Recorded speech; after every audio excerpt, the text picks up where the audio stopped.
Ahora veremos dentro de la metodología y como parte del análisis y evaluación, cómo podremos evaluar los riesgos y sus controles.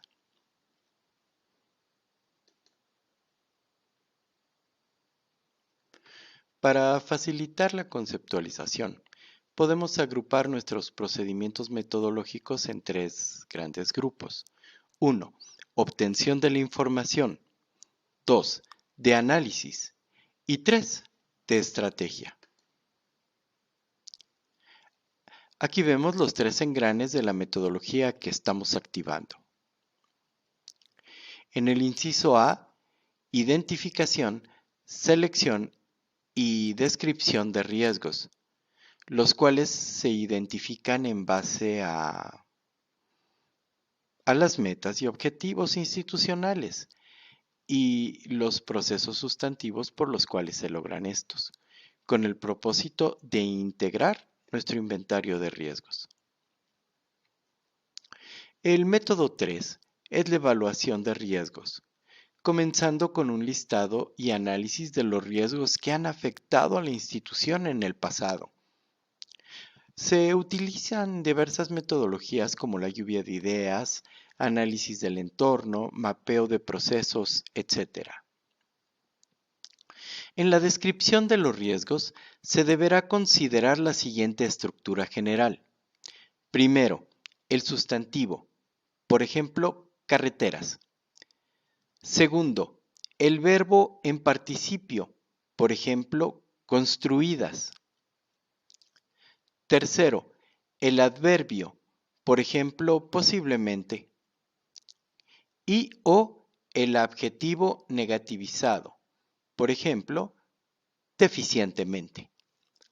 Y finalmente, en su caso, el complemento circunstancial, por ejemplo, en época de lluvias. Quedando la redacción del riesgo: carreteras construidas posiblemente deficientemente en época de lluvias. Por favor, en el foro de esta unidad, construir la redacción de 3 riesgos y comentar los de algún compañero.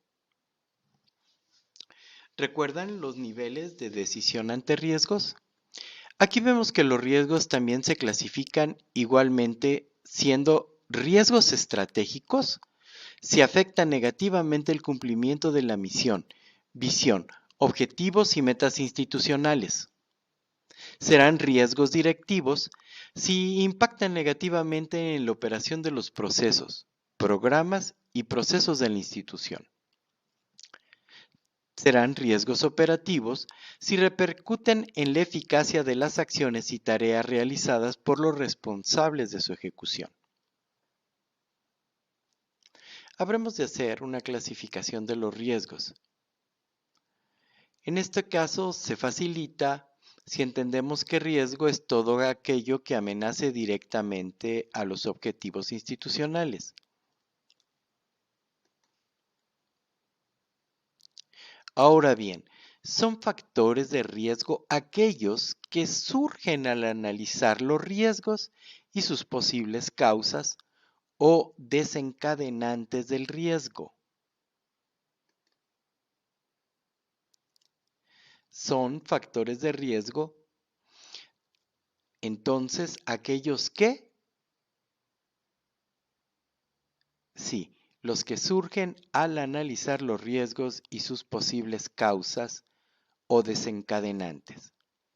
Ejemplo, si el objetivo es hacer de un problema una oportunidad de mejora, el riesgo es que el personal se concentre en el problema porque no esté capacitado para transformarlo en una oportunidad de mejora.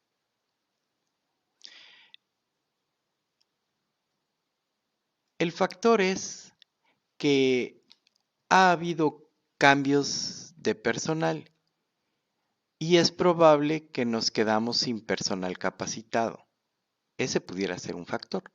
Otro factor, que el personal no quiera capacitarse.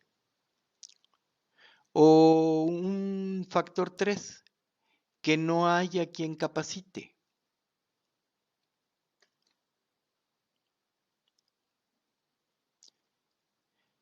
Como diapositiva final, en el inciso E, tenemos el tipo de factor de riesgo, que puede ser interno o externo. Interno es cuando, por causas originadas en el ámbito de actuación de la organización, surge ese factor. Y es externo si se refiere a causas ajenas al ámbito de competencia de la organización. Inciso final, el F. Identificación de posibles efectos de riesgo. Consecuencias secundarias del riesgo que afectan el cumplimiento de objetivos y metas. Hasta pronto.